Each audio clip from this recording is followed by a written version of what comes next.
ምክንያቱም ቅድም እንደነገርኩ የአማራና የትግራይ ኃይሎች ሬዚስት ያደርጉታል ይህንን በብልጽግና በኩል እየመጣ ያለ ዌስተርን አይዲዮሎጂ ዌስተርን ፖለቲካ ግን የተደራጀ ነገርም የላቸውም። የተደራጀ የተስማማ ነገር የላቸውም።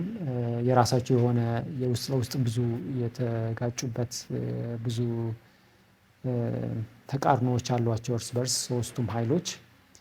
ስለዚህ የሆነ ተስፋ የምታደርግበት ነገር አይደለም። ይሄ እየመጣብን ያለው የዌስተርን ዶሚኔሽን አሸንፈው የተረጋጋ ራሷን የምትመስል ኢትዮጵያ አባቶቿን የምትመስል እነ ቴዎድሮስ እና አፄ ቴዎድሮስ እና አፄ ዮሐንስ እና አፄ ሚኒሊክ እንደሰራት አይነት የምትመስል ኢትዮጵያ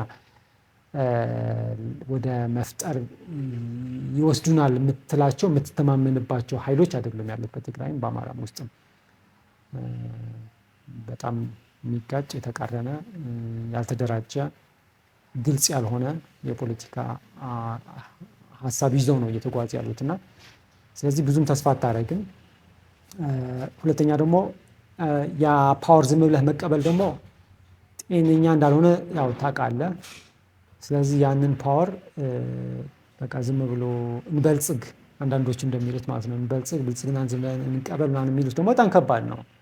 ብዙ ነገሮቻችን ያበላሽብናል። ምክንያቱም የብልጽግና ቅድም እንዳልኩ ዌስተርን አይዲዮሎጂ ስለሆነ ምንድነው ዓላማው ኢትዮጵያ ውስጥ ስንል የኢትዮጵያን ታሪክ ሪራይት ማድረግ ነው። ታሪክም ባህሏም እንደገና መጻፍ ነው። ሃይማኖቷም እንደገና መጻፍ ነው። ሪራይት አድርጎ ዌስተርን የሚመስል ሃይማኖት፣ ዌስተርን የሚመስል ፖለቲካ፣ ዌስተርን የሚመስል ኢኮኖሚ የመስራት እቅድ ነው ያለው። ስለዚህ በጣም ሲኒስተር በጣም ክፉ የሆነ እቅድ ነው ያለው። ስለዚህ ዝም ብለን እንቀበል የሚለውም በጣም አያስኬድም። ሚሊተሪሊ እንጋፈጠው እንዳንል ደግሞ ቅድም እንደነገርኩ ዌል ኦርጋናይዝድ የሆነ የተደራጀ ኃይል የለም እዚህ ሰሜን አካባቢ። ስለዚህ በጣም ምንድነው በጣም ምንድነው በትግርኛ ዘሰክፍ የሚባል አባባል አለ እና በጣም እረፍት የሚነሳ ወዴትኛው እየሄድን እንደሆነ ወይም ደግሞ ክሊር የሆነ መንገድ ማናይበት ሁኔታ ውስጥ ነው ያለ ነው አሁን የኢትዮጵያ ፖለቲክስ። በዚህ መንገድ አየዋለሁ።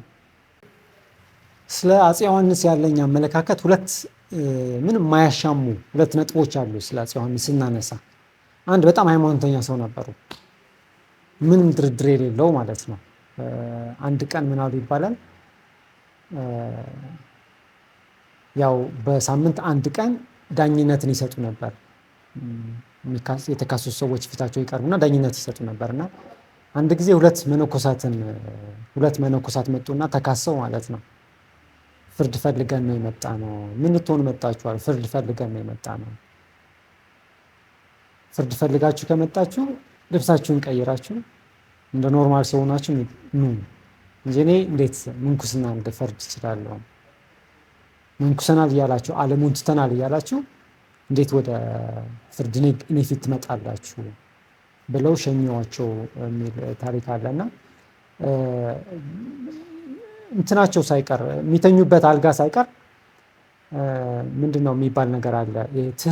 በትህርምት የሚኖሩ ሰው ነበር። በጾም በጸሎት የጸሎት ሰው ነበሩ እና አልጋቸው ራሱ እግራቸው ጫፍ ላይ ነበር። ረዥም ነበሩ ይባላል እና ቁመታቸው እግራቸው ወደኋላ እንደሚወጣ ጫፍ ላይ እንደሚደርስ እንቅልፍ እንዳይወስዳቸው ብዙ እንዳይተኙ እና የተሰጣቸው ኃላፊነት ደግሞ ከእግዚአብሔር እንደተሰጣቸው በእግዚአብሔር እንደተሾሙ ቅድም ያልኩ የክርስቲያን ኮንሰፕሽን ኦፍ ፖለቲክስ ማለት ነው እና ፍጹም የሆነ ክርስትናዊ ህይወት ነበራቸው። ይሄ ግልጽ ነው፣ መሰመርም ያለበት ነጥብ ነው። ሁለተኛ ደግሞ ለኢትዮጵያ የነበራቸው ፍቅርም በጣም ትልቅ ፍቅር ነበራቸው ለኢትዮጵያ። ይህም የሚያሻማ ነገር አይደለም። ምክንያቱም አንዳንዶች የትግራይ የፖለቲካ ፓርቲዎች ለራሳቸው የፖለቲካ ጥቅም ለማዋል ለትግራይ እንደታገሉ አይነት ነገር የሚያስቀምጡት ነገር አለ ነው። ትግራይ የሚባል ነገር እሳቸው ጋር አልነበረም። በቃ ኢትዮጵያ የሚል ትልቅ ፒክቸር ነበራቸው። ቱ ዩር ሰርፕራይዝ የቤተ መንግስት ቋንቋቸው አማርኛ ነበር፣ አልቀየሩትም። ትግርኛ ማድረግ ይችሉ ነበር ማለት የሆነ እንደዚህ ኤትኖሴንትሪክ የሆነ ወይም ደግሞ ብሔር መሰረት ያደረገ ፖለቲካ ቢኖራቸው ማድረግ ይችሉ ነበር፣ አልቀየሩትም። እና አንድ ኢትዮጵያ የሚል እንደውም አንድ ደብዳቤያቸው ላይ ኢትዮጵያን የገለጹበት መንገድ በጣም የሚገርም ነው። ኢትዮጵያ እንደ ሚስትህ ናት፣ እንደ እናትህ ናት፣ እንደ ምናምን ናት እያሉ እንደ እህትህ እንደ ልጅህ እያሉ የሚገልጹበት ነገር አለ። እና ሁለተኛ በጣም ሊሰመርበት የሚገባው ነገር ለኢትዮጵያ ያላቸው ፍቅር ነው። ጽኑ የሆነ ኢትዮጵያዊ ፍቅር ነበራቸው። ይሄ የሚሰመርበት ነገር ነው። ስለዚህ የፌዴራሊዝም ያስኬዱ ነበር ምናምን የሚለው ፌዴራሊዝም የእሳቸው ፌዴራሊዝም ግን ኤትኒክ ፌዴራሊዝም አይደለም። አሁን የኢትዮጵያ ችግር የመጣው ምንድነው? ኤትኒክ ፌዴራሊዝምን በማካሄዳቸው ነው። ኤትኒክ ፌዴራሊዝም ማለት ብሔር መሰረት ያደረገ ፌዴራሊዝም፣ ጂኦግራፊ መሰረት ያደረገ ፌዴራሊዝም ነበር። ለምሳሌ እስከ ደርግ ጊዜ አማራ የሚባል ክልል አልነበረም። ጎንደር፣ ጎጃም ምናምን የሚል በየቦታቸው የሚሰጣቸው ስያሜ ሊኖር ይችላል። እና ይሄ ኤትኒክ ፌዴራሊዝም አልነበራቸውም። ሌላ ምናልባት ፌዴራሊዝም ጀመሩ ሲባል ኤትኒክ ፌዴራሊዝም እንዳይመስል ሰው ወይም ከዛ ጋር ኮንፊዝ እንዳይደረግ ብዬ ነው። ሌላ ስለ አፄ ዮሐንስ አንድ የሚነሳ ነገር ምንድን ነው? ከእስላሞች ጋር የነበራቸው ግንኙነትም እንደዚሁ ይነሳል። እንደ አከራካሪ ነገሩ ነው። እስላሞችን ጨፍጭፈዋል ምናምን የሚል ነገር አለ። እኔ እንደሚመስለኝ ይሄ የተሳሳተ ታሪክ ነው ባይ ነኝ። ማለት የታሪክ አጥኚዎች በደንብ አድርገው ይመርምሩት። ግን ለምን ብትለኝ የሃይማኖት ክርክር ተደርጎ ነበር ወሎ ላይ እና እዛ የተሸነፉት የሆነ ቀጥቷቸው ሊሆን ይችላል። ከተሸነፋችሁ ትቀጣላችሁ ተብሎ ሊሆን ይችላል እና ክርስትናና እስልምና እንደዚህ አይነት የሃይማኖት ክርክር አድርገው እንደነበር ከተሸነፍክ የሆነ የምትቀጣበት ነገር አስቀምጠው የተቀጡ ነገር ይሄ ነገር ሊኖር ይችላል። ግን ለእስልምና የተለየ ጥላቻ አላቸው ማለት ግን አንችልም። ለምን ብንል ሚስታቸው ራሱ ከአፋር ነው ያመጧት። ከአፋር አምጥተው ክርስትና ከተቀበለች በኋላ ነው ያገቧት እና የሆነ ለእስላም እንዲሁ ኢንትሪንሲክ የሆነ ጥላቻ ነበራቸው ማለት የሚያስችል ነገር አይደለም። ባላገቡት ነበር፣ እስላም ሚስት ባላገቡ ነበር እና በሃይማኖት ጋር ያለው ኮንፊውዥንን ይሄ መጥራት ያለበት ይመስለኛል። ግን እኔ እንደማስበው ግን የተሳሳተ መልከታ እንጂ እሳቸው ለሆነ ሃይማኖት የተለየ ጥላቻ አልነበራቸውም። ጥላቻ ነበራቸው ለማለት የሚያስደፍር ነገር የለም። ምክንያቱም በክርስትና ምናልባት ከሌላ እምነት ለየት የሚያደርገው ክርስትና ምንድን ነው? በኃይል ክርስቲያን ሁን የሚል ነገር የለም ክርስትና ውስጥ። ምናልባት አንዳንድ ክርስቲያኖች እንደዛ አድርገው ሊሆን ይችላል። የሆነ ታሪክ ውስጥ አላደረጉም ማለት አንችልም። ምክንያቱም ለምሳሌ የዘርዓ ያዕቆብን ታሪክ ስንሰማ ደቂቀ እስጢፋኖስን በሆነ የሃይማኖት አይዲያዎች ያው ሁለቱም ክርስቲያኖች ቢሆኑም ልዩነት ስለነበራቸው እንዳስጨፈጨፏቸው በታሪክ የተመዘገበ ነገር አለ እና እንደዛ የሚያደርጉ ክርስቲያን ኤምፐረርስ ወይም አጼዎች ወይም ነገስታት ነበሩ። ግን ትክክል አይደለም። ክርስትና ውስጥ ግን እንደዛ ፕሪስክራይብ አያደርግም። በጣም ሬር ነገርም ነው። እንደዚህ የተፈጸመ ነገር ቢሆን ሬር ነው እና ክርስትና ሌላውን አፍቅረህ ይዘህ በፍቅርህ ስበዋለህ እንጂ በኃይል ይሄ ስህተት ነህ ምናምን እያልክ መወረፍ ራሱ አይፈቀድም። በቃ ስህተቱ እያወቅከው ራሱ ይሄ ያንተ ስህተት ነው ብለህ መናገርም እንኳን አይፈቀድም። በፍቅር ነው ሁሉም ነገር የምትስበው እና የክርስትና ሃይማኖት መሰረቱ ፍቅር ስለሆነ በኃይል እንደዛ ያደርጋሉ የሚል እምነት የለኝም። አላደረጉም። አሁን ከአፄ ዮሐንስ ሞት በኋላ ያለችው ትግራይ፣ አሁን ትግራይ ውስጥ አንድ ችግር ምን ነበር? እንደዚህ የእርስ በርስ አለመስማማት ነበሩ ከድሮ ጀምሮ። አንድ ራስ ከሌላ ራስ ጋር፣ የእንደርታ ከተንቤኑ ጋር፣ የተንቤን ከአድዋ ጋር፣ የአድዋው እንደዚህ አይነት ነገሮች ነበሩ ከድሮ ጀምሮ እና ያንን ፈቶ ጠንከር ያለ መንግስት ተቆጣጥሮ ይዟት የነበረው አፄ ዮሐንስ ነው። ያው አፄ ዮሐንስ ሲሞት እርስ በርሳቸው መበላላት ተጀመሩ። ከአፄ ዮሐንስ ጀምሮ እስካሁን ድረስ ጤነኛ ፖለቲካ ትግራይ ውስጥ ተፈጥሯል ማለት ያስቸግራል። በጣም የሞተ አይነት ነገር ነው ያለን የፖለቲካ ግንዛቤ። ለምን ብትለኝ እኔ ቅድም የነገርኩህን ነገር ነው የምነግርህ መልሼ። እሳቸው ፖለቲካል አይዲዮሎጂያቸው ክርስትና መሰረት ያደረገ ስለነበረ ነው። ከዛ በኋላ ግን ከክርስትና የወጣ እይታ ነው የመጣው። ምክንያቱም ከዛ በኋላ ከአፄ ዮሐንስ በኋላ ለመጀመሪያ ጊዜ የትግራይ ሰው ስልጣን ያገኘው በኢህአዴግ ጊዜ ነው። እነሱም በመሰረትነት የሶሻሊዝም ተከታዮች ነበሩ። በኋላ ላይ የነበራቸው የሶሻሊዝም እይታ ላላ ቢልም ከ17 ዓመት ሙሉ ሲዋጉ ግን ያው የሚጠመቁት ስብከታቸው በሙሉ ሶሻሊዝም ነው። ስለዚህ ሃይማኖት መጥፋት አለበት የሚል የደርግም ቲዮሪ እነሱም ጋም ነበር ማለት ነው። ክርስትና መጥፋት ሁሉም ሃይማኖት መጥፋት አለበት የሚል። ስለዚህ ትልቁ ብዥታ ወይም ደግሞ ትልቁ ኢሉዥን ብዬ የማስበው ምንድን ነው፣ ፖለቲካል አይዲዮሎጂ በመሰረታዊነት ሃይማኖታዊ ቅኝት እንዳለው አለመገንዘብ ነው። ይሄ ደግሞ እንደነገርኩ ኢትዮጵያ ውስጥ ከኃይለ ሥላሴ በኋላ የመጣ ነገር እንጂ ኢትዮጵያ ውስጥ ሃይማኖትና ፖለቲካ አንድ ነበሩ። ይሄ ቸርች ኤንድ ስቴት የሚሉት ነገር ማለት ነው፣ አንድ ላይ ነበሩ። በኋላ ነው የነጠሏቸው። ፈረንጆች አሁን ነጥለናል ምናምን ይላሉ በጽሁፎቻቸው፣ በዲሞክራሲ ነው። በፍጹም አይደለም። ቅድም እንደነገርኩ የአሜሪካን ፖለቲካ መመርመር ትችላለህ። አሜሪካን ፖለቲካ ውስጥ ትልቅ እጅ ያለው ክርስቲያን ዛዮኒዝም ነው። የፕሮቴስታንት አንድ አይነት የፕሮቴስታንት ኃይል ነው እና አሁን በቅርብ እነ ትራምፕን የሚጸልዩላቸው ምናምን መከታተል ትችላለህ። የሚናገሩት ቋንቋ ቅድም እንደነገርኩ አርማጌዲዮን ነው እያሉ አሁን ከኢራን ጋር የሚደረገው ውጊያ በእንደዛ ነው የሚገልጹት እና ሙሉ የፖለቲካ ቅኝት አላት። እስራኤል እንደነገርኩ ሙሉ የፖለቲካ የሃይማኖት ቅኝት አለው ፖለቲካቸው እና ዋናው ስህተት የሚመጣው ፖለቲካ ከሃይማኖት የመነጠል ችግር ነው ብዬ ነው የማስበው። ለዚህ የፖለቲካዊ ንቃታችን በጣም ዝቅተኛ እንዲሆን ምክንያቱ ይሄ ነው ብዬ ነው የማስበው። መፍትሄ ብዬ የማስበው ምንድነው፣ ወደ መሰረታችን መመለስ አለብን። ምክንያቱም አብዛኛው የትግራይ ሰው አሁን ታሪኩን፣ ባህሉን፣ ሃይማኖትን ብጠይቁ አያውቅም። እንዲሁ ስሙ ገብረ ማርያም ሊሆን ይችላል፣ ገብረ እግዚአብሔር ሊሆን ይችላል። እንዲሁ ያው ወላጆች እንዲሁ በዘር እንትን የመጣ ስለሆነ ግን ሃይማኖቱ ምንድን ነው፣ ባህል ምንድን ነው፣ ታሪክ ምንድን ነው ብለህ ብጠይቁ አብዛኛው አያውቅም። አብዛኛው ታሪኩ የሚመስለው አንዳንዱ ከ83 በኋላ ነው ታሪክ የሚመስለው፣ ያው የእድሜ እንትን ስላለ። ሌላው ደግሞ ምናልባት ወደ ኋላ ቢመለስ ከ1967 በኋላ፣ ከዛ በፊት የትግራይ ህዝብ ምን ነበር፣ ምን አይነት ሃይማኖት ነበረው፣ ምን አይነት ስነ ስርዓት ነበረው ምናምን የሚለው ብዙም አያውቀውም፣ ብዙ ሰው አያውቀውም። እና ወደ መሰረታችን መመለስ አለብን። ባህላችንን ትተናል። የአመጋገብ ስርዓታችን፣ የአለባበስ ስርዓታችን፣ ለትላልቅ ሰዎች የምንሰጠው ክብር፣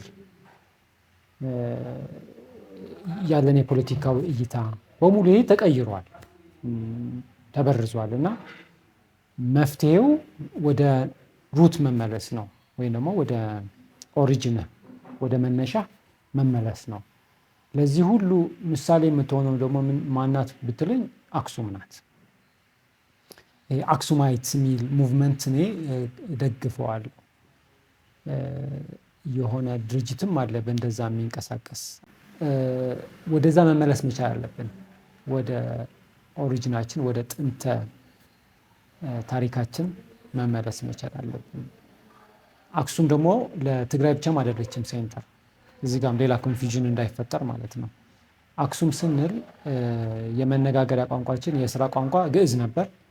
የመገበያያ ቋንቋ ደግሞ ግሪክ ነበር ተቀላቅሎ እና የአክሱማይት ስልጣኔ ከትግራይ ስልጣኔ ጋር አቻ የሚያደርጉት ወይም ኢንተርቼንጅብሊ መጠቀም የምንችል የሚመስላቸው ሰዎች አሉ። አንችልም። አክሱማይት ሲቪሊዜሽን ነው የነበረው እንጂ ትግራይ ሲቪሊዜሽን የሚባል ኑሮ አያውቅም። ምክንያቱም አክሱማይት ሲቪሊዜሽን ቅድም እንደነገርኩ ቋንቋው ሌላ ነው፣ ግዕዝ ነው፣ ግሪክ ነው። ስለዚህ ትግርኛና አማርኛ የመጡት በኋላ ላይ ነው። እዚህ ትግራይ ሲቪሊዜሽን የሚል ነገር ማንሳት አትችልም። ቦታው የስ ትግራይ ውስጥ ነው ያለው። አሁን ግን በቦታው ውስጥ የነበሩ ሰዎች ደግሞ ትግርኛ ስፒኪንግ ብቻ አይደሉም። ቅድም እንደነገርኩ ትግርኛ በኋላ ላይ የመጣ ነው። ስለዚህ እዛ የነበሩ ሰዎች አገው ይቀድመዋል። አሁን ለትግርኛ አገው፣ የኩናማ፣ በኋላ ላይ ወደ አማራ የሄደው ህዝብ፣ በኋላ ላይ ወደ ኤርትራ የሄደው ህዝብ፣ ወደ ሌላው የኢትዮጵያ ቦታዎችን የተበተነው ህዝብ በሙሉ ከዛ ነው ኦሪጂኔት የሚያደርገው። ስለዚህ ያ ነው መነሻችንና ወደዛ ወደ ኦሪጂናችን መመለስ መቻል አለብን ብዬ አስባለሁ። የሚገርምህ ነገር እነዚህ በጣም ኢምፖርታንት የሚባሉ ነገሮች ጂኦግራፊካሊ ትግራይ ውስጥ ነው አብዛኞቹ ያሉት። አክሱም በጣም ኢምፖርታንት ነው ሂስቶሪካሊም ካልቸራሊም ሪሊጂየስሊም ትግራይ ውስጥ ነው ያለው። ግን የትግራይ ብቻ ነው ማለት ግን አይደለም። አድዋም እንደዛ በጣም ኢምፖርታንት ቦታ ነው። በኢትዮጵያ ደረጃም በጣም ኢምፖርታንት ነው። በአፍሪካ ደረጃም በዓለም ደረጃም የዓለምን ፖለቲካ በጣም የቀየረ ክስተት ነው። አንድ ዶክተር ዌስት ካርኔል የሚባል የአሜሪካ የፖለቲካ ምሁር አለ። ቅድም ወደ አንተ ከመምጣት በፊት የእሱን ኢንተርቪው እየሰማው ነበር ስለ አድዋ የሰጠው እንትንና ዝም ብሎ እዚህ ጋር ታጥሮ የሚቀር ነገርም አይደለም ክስተቱ፣ ያልታሰበ ነገር ነው። ምን ብሎ ነው የሚገልጸው እሱ? ኢስ ዴቪድ ቨርሰስ ጎላያ ሲቹዌሽን ነበር ይለዋል። ያን ያህል ነው ኢምፖርታንስ። አሁን የዳዊት እና የጎላያት ታሪክ ለእስራኤላውያን ምን አይነት ኢምፖርታንስ እንዳለው ታውቃለህ። እና እንደዚህ አይነት ሲቹዌሽን ነው። ምክንያቱም እነሱ የታጠቁት ቴክኖሎጂ ምናምን እና የእኛ እንትን ስታይ እንደዚህ አይነት ሲቹዌሽን ነበር ይላል። እና በጣም የሚገርም ክስተት ነው። ስለዚህ ያም አድዋም ትግራይ ውስጥ ነው ያለው። አሁን ደግሞ ኢትዮጵያ በምዕራባዊ አስተሳሰብ በምዕራባዊ መንፈስ ለመዋጥ እየተሞከረችበት ባለ በአሁኑ ሰዓት ደግሞ ሬዚስታንሱ ያለው በጣም ትልቁ ሬዚስታንስ ያለው ትግራይ ውስጥ ነው። እና በጣም ሲምቦሊክ ነገር ትመስለኛለች እኔ ሳየው ይቺ ቦታ ይቺ ትግራይ የሚሏት ጂኦግራፊካሊ መልካሙን ይሄ ምዕራባዊ ተጽዕኖ ሬዚስት የማድረግ ላይ ትልቅ ሴንተር ትመስለኛለች። ለምሳሌ እስራኤልን ከወሰድክ በጣም አደገኛ ቦታ ናት። ምክንያቱም ክርስቶስም የተወለደው እዛ ነው። ለምሳሌ አሁን አልአቅሳ ሞክስ የሚሉት አልአቅሳ መስጊድ ማውንት ሞሬብ ነው ምናምን ነበር የሚባለው ድሮ። ሮክ ኦፍ ዶም ነው ምናምን ነገር ነው የሚሉት አለት ነገር ነው፣ ከፍ ያለ ቦታ ነው። እና ድሮ እዛ ላይ ቤተ መቅደሱ ፈርሶ ነው እንግዲህ መስጊዱ እዛ ላይ የተሰራው። እና በጣም ኢምፖርታንት ቦታ ነው ለእስራኤላውያኖች። ምክንያቱም አብርሃም ልጁ ሊሰዋ የወሰደበት ቦታ እዛ ላይ ነው። ከዛ ቤተ መቅደሱም የተሰራው እዛ ላይ ነው። መጨረሻ ላይም ቤተ መቅደሳችን በእነሱ ኤስካቶሎጂ ማለት ነው፣ በጁዳይዝም በእስራኤላውያኖች አልአቅሳን አፍርሰን ሶስተኛ ቤተ መቅደስ እዛ ላይ ነው የምንሰራው ነው የሚሉት። እና የሚጠብቁት ክርስቶስ ይነግሳል የሚሉትም እዛ ቦታ ላይ ነው። ስለዚህ ለነሱ ለመልካም ነገሩም ያው ክርስቶስ ለመምጣቱም በኋላ ላይም ጸረ ክርስቶስ ለመምጣቱም በጣም አስፈላጊ ቦታ ናት እስራኤል። በጣም ግሎባሊ ነው የምልህ፣ ግሎባሊ በጣም ሲግኒፊካንት የሆነ ቦታ ነው። ልክ እንደዛ ትግራይም የዛን ያህል ሲግኒፊካንስ ባይኖረውም ትግራይ ውስጥም በኢትዮጵያን ፖለቲክስ ስታይ በጣም ወሳኝ የሆነ ለባህሏም፣ ለታሪኳም፣ ለፖለቲካዋም በጣም ወሳኝ የሆነ ቦታ ይመስለኛል። ለምን አላውቅም፣ ግን ሶፋር ሂስትሪ የሚያሳየን ግን እሱ ነው። ቅድም ለነገርኩ አክሱምም እዚህ ነው፣ አድዋም እዚህ ነው። አሁንም ለምዕራባዊ ኢትዮጵያ ውስጥ እየገነነ ያለው ምዕራባዊ መንፈስ ከፍተኛ ተቃውሞ ያለውም ትግራይ ውስጥ ነው እና በጣም ሲምቦሊክ ቦታ ይመስለኛል። አሁን ወደ ራሳችን መመለስ ስልህ ራሳችን መረዳት ነው። አሁን ለምሳሌ የኢህአዴግን ፖለቲካ ካየን እኮ አሁን በቅርብ ትንሽ ያነሱታል እንጂ ከዚህ በፊት እኮ የነ አፄ ዮሐንስ ታሪክ እኮ አይነሳም እኮ አይወዱትም እኮ። ፊውዳል ነገር አይነት ነገር ብለው የሚያጣጥሉት አይነት ስርዓት ነበርና የትግራይን ህዝብ በምንድን ነው ድጋሜ ለመቅረጽ የፈለጉት? ሶሻሊስት በሆነ አስተሳሰብ ነው። አብዛኛው ሰውንም ቀርጸውታል ተሳክቶላቸው ማለት ነው። እና ይሄ ከነሱ በፊት የነበረው ከ67 በፊት የነበረው ሂስትሪ ጨፍልቀውታል። ሰውን እንዳይማር እንዳያቅ አድርገውታል። እና ሰውን እንዲማር እንዲያቅ መደረግ መቻል አለበት ታሪኩን። ምክንያቱም ታሪኩን የማያቅ ሰው የወደፊቱን ሊያቅ አይችልም። ማለት ታሪክ ዝም ብሎ የሚናቅ ነገር አይደለም፣ በጣም ከባድ ነገር ነው። ከየት እንደመጣህ ማታቅ ከሆነ የት እንደምትሄድም በፍጹም ሊገባህ አይችልም። ስለዚህ ትግራይ ውስጥ ያለው ሰው ክሊርሊ ታሪኩ መፈተሽ፣ መማር፣ መመራመር፣ መወያየት መቻል አለበት። ማንን ከየት መጣን፣ ለወደፊቱ ምን አይነት ጂኦግራፊ ይኖራታል ይቺ ትግራይ አናውቅም። ምክንያቱም የሀገራት ጂኦግራፊ አንዳንዴ ይሰፋል፣ አንዳንዴ ይጠባል። የትግራይም እንደዛ ነው፣ እየሰፋ እየጠበበ ነው የመጣው። ከዚህ በፊት የአፋር ምድርም የተወሰነው የአፋሮችም ወደ ሽኸት ምናምን የኛ ነበር፣ ወደ ላይም ወደ ቆቦ ምናምንም እንደዚህ። እና በሰፋ ቁጥር እዛ ያለው ዳይቨርሲቲንም ማካተት መቻል አለብን። አገዎች ከኛ ጋር ካካለልናቸው እንደዚህ አይነት ጂኦግራፊ ከተፈጠረ እነሱንም ሪፕሬዘንት የሚያደርግ ስም ነው መኖር ያለበት። አሁን ለጊዜው 3 ነው ያለነው። ትግራይ የሚል ለትግርኛ ስፒኪንግ ብቻ ነው የሚያየው፣ ግን ሁላችንም የሚያቅፍ ስም፣ ሁላችንም ሪፕሬዘንት የሚያደርግ ስም መፈጠር መቻል አለበት ብዬ አስባለሁ። እኛ ጋር የኤርትራን ሕዝብ ለማጥፋት ተብሎ የተነገረ ነገር አልነበረም። በእነሱ ግን እንደዛ ነገር ነበር። ሁለተኛ ደግሞ ስኬሉም በጣም የተለያየ ነው። የሬፑ ብዛትም የምንም የምንም። ስለዚህ ሁለቱም የሚነጻጸሩ ነገሮች ናቸው ብዬ አላስብም። እነሱም ተበደልን ያሉት ይናገሩና ከዛ የእነሱም ይሄ በትክክል የተበደሉ ከሆነ ይቅርታ ይጠይቁ። እነዛም እኛ ተበደልን የምንለው ይሄ ተበድለናል የምንለውም እነሱም ይቅርታ ይጠይቁ። መበዳደሉ እንዳለ ተቀብያለሁ። በ91ኛም የሆነ ነገር በድለናል፣ እነሱም በድለናል። ግን አንኮምፓረብል የሚነጻጸር ነው ለማስቀመጥ በጣም ይከብደኛል። ግፉ የእነሱ በጣም ከፍተኛ ግፍ ነው። ጂኖሳይዳል የሆነ ሀሳብ ወይም ኢንተንት ይዘው ነው ውጊያ ያደረጉት። ስለዚህ የእነሱ በጣም ከባድ ነው። ኢምፖርታንት ቲንግ ምንድን ነው? ቢግ ፒክቸሩን ማየት ነው። ወደድንም ጠላንም ከዛ ቢግ ፒክቸር ውስጥ መውጣት አንችልም። ስለዚህ ግሎባል ፖለቲክስ ሊገባን ይገባል። የዓለም ፖለቲካ ወዴት ነው እየሄደ ያለው የሚለው ሊገባን ይገባል። ምክንያቱም ቢግ ፒክቸሩ ካየኸው እነ ትግራይ እነ አማራ እነ ምናምን የምትላቸው ትናንሽ ተሽከርካሪ ጥርሶች ናቸው እዛ ትልቅ ማሽን ውስጥ። እነሱ ነው የሚያሽከረክራቸው። ግሎባል ፖለቲክስ ነው አንተን የሚያሽከረክረ። ምንድን ነው ማለት የምንችለው ግን ግሎባል ፖለቲክሱን በደንብ ካየነው በኋላ ከማጋ ብንሆን ነው የምንጠቀመው።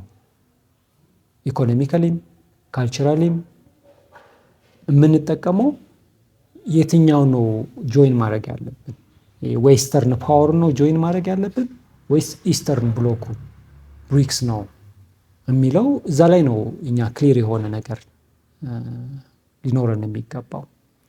እንደነገርኩ አሁን መንግስት ለስሙ ያህል ከብሪክስ ቢመዘገብም አሰራሩ አካሄዱ ምናምን የዌስተርን አስተሳሰብ ወይ ዌስተርን እንትን ተቀብሎ ነው እየሄደ ያለው እና እኔ ደግሞ እሱ ፍጹም ልንቃወመው ይገባል ብዬ አስባለሁ። ምክንያቱም መጨረሻ የጥፋት መንገድ ነው፣ እሱ የጥፋት መንገድ ነው ወደድንም ጠላንም።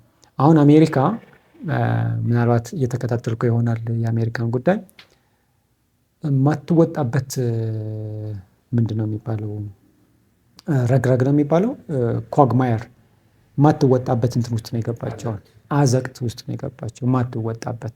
ለምን ብትለኝ ኢራንን ወዲያው አጥፍታ ከእስራኤል ጋር ሆና 3ኛውን ቤተ መቅደስ ለማነጽ ነበር ፕሮግራማቸው። ምክንያቱም ኢራን ነው ዋና እንቅፋት የሆነችባቸው ለእስራኤላኖች 3ኛው ቤተ መቅደስ እንዳይሰራ። ምክንያቱም ሐማስንም የምታስታጥቅ እሷ ናት። አጠገባቸው እዛ ፊሊስጤም፣ ወደ ሊባኖስም ከላያቸውም ሂዝቦላን የምታስታጥቅ እሷ ናት። ከታችም ሁቲን የመንን የምታስታጥቅ እሷ ናት። እና በጣም ቁስል የሆነችባቸው እሷ ነበረች። እና እሷን አንድ የድምጥማጧን አጥፍተው ወዲያው መንገዱ ጨርቅ ነበር የመሰላቸው። ግን እንደዛ አልሆነም። ኢራን በጣም ሬዚስት እያደረገች ነው። በጣም ክሪቲካል የተባሉ የአሜሪካ የጦር ካምፖች፣ ክሪቲካል የተባሉ የነዳጅ ማደያዎች፣ የውሃ ማጠሪያዎች፣ ዲሳሊኔሽን ፕላንትስ እየመታች ነው። ራሻም ቻይናም የኢንቴሊጀንስ ድጋፍ እያደረጉላት ነው። ስለዚህ ምናልባት በጣም እየተዳከመች ነው። በየቀኑ ኢን ቢሊየንስ ነው እያወጣች ያለችው። ምክንያቱም እሷ በትናንሽ $1000 የሚገዙ ድሮኖችን ስትልክ እነዛን ድሮኖች ለመቃወም የሚልኳቸው ኢንተርሴፕተርስ ሚሊየንስ ናቸው። አንዷ ኢንተርሴፕተር አንዷ ደግሞ አትመታትም። ስለዚህ 3-4 ነው የሚላክላት ለአንዷ። እና ኢኮኖሚካሊ በጣም ትልቅ ኮስት ነው እያደረገች ያለችው አሜሪካ። እና ምናልባት አሁን በዚህ ውጊያ ዎር ኦፍ አትሪሽን ነው የሚሉት። እሷ እንዳሰበችው በሳምንት በምናምን አጠናቃ ጨረስኩ የምትለው አይነት ነገር አይደለም። ዎር ኦፍ አትሪሽን ማለት በጣም ለረዥም ጊዜ የሚሄድ ነገር ነው። ዎር ኦፍ አትሪሽን ማለት በዚህ ዎር ኦፍ አትሪሽን የአሜሪካ ሚሊታሪና ኢኮኖሚ አቅም እየተዳከመ ከሄደ ቻይና ልትወጣ ትችላለች። አጠገቧ ነው ያለችው እና አዲስ የወርልድ ኦርደር ልናይ እንችላለን። ስለዚህ የትኛው ነው የሚያዋጣን የሚለው ነገር በትክክል ማሰብ መቻል አለብን። እኔ መለስ ግድቡ ነገር በጣም ትልቅ ነገር አደረገ የምንለው ነገር ደግሞ ከዌስት መራቅ እንዳለብን፣ አፍሪካኖች ማበር እንዳለብን፣ ከቻይና እና ከሌሎቹ ኢስቶች ጋር ግንኙነት መፍጠር እንዳለብን እንትን እያለ ነበር መጨረሻ ላይ የምታስታውስ ከሆነ እና አሁንም ወደዛ ዳይሬክሽን ነው መሄድ ያለብን፣ ወደ ኢስት ነው መሄድ ያለብን ነው ብዬ የማስበው። ምክንያቱም አት ኤንድ ኦፍ ዘ ዴይ የእነሱ ፖለቲካ ነው እኛን የሚገዛን። መሳሪያውም የምናመጣው ከዛ ነው። ኢኮኖሚያችንም በዛ ላይ ዲፐንድ ያደረገ ነው። ስለዚህ የትኛው ጓራ ነው ትክክለኛ ከኛ ጋር እንትን የሚለው ማለት መቻል አለብን። እኔ እንደማስበው እና ብዙ የፖለቲካ ተንታኞችም እየሰጡት ያሉት ትንተና ምንድን ነው፣ ሶስተኛ ዓለም ጦርነት ውስጥ እየገባን ነው፣ አት ኤርሊ ስቴጅ ኦፍ ወርልድ ዋር 3 ነን ያለ ነው እያሉ ነው ያለው እና እኔም ያለን ይመስለኛል። ወርልድ ዋር 3 ላይ ከሆንን ደግሞ ከማጋነህ የሚለው ነገር ክሊርሊ መወሰን መቻል ያለብን ይመስለኛል። አር ዊ ኦን ዘ ራይት ሳይድ፣ በትክክለኛው ሳይድ ላይ መቆም አለመቆማችን ማረጋገጥ መቻል አለብን። ከኢትዮጵያዊ ታሪክና ባህል ሃይማኖት ጋር ደግሞ ለእኛ ትክክለኛ የሆነ አቋም ደግሞ ከኢስት ነው፣ ቅድም እንደነገርኩ ማለት ነው።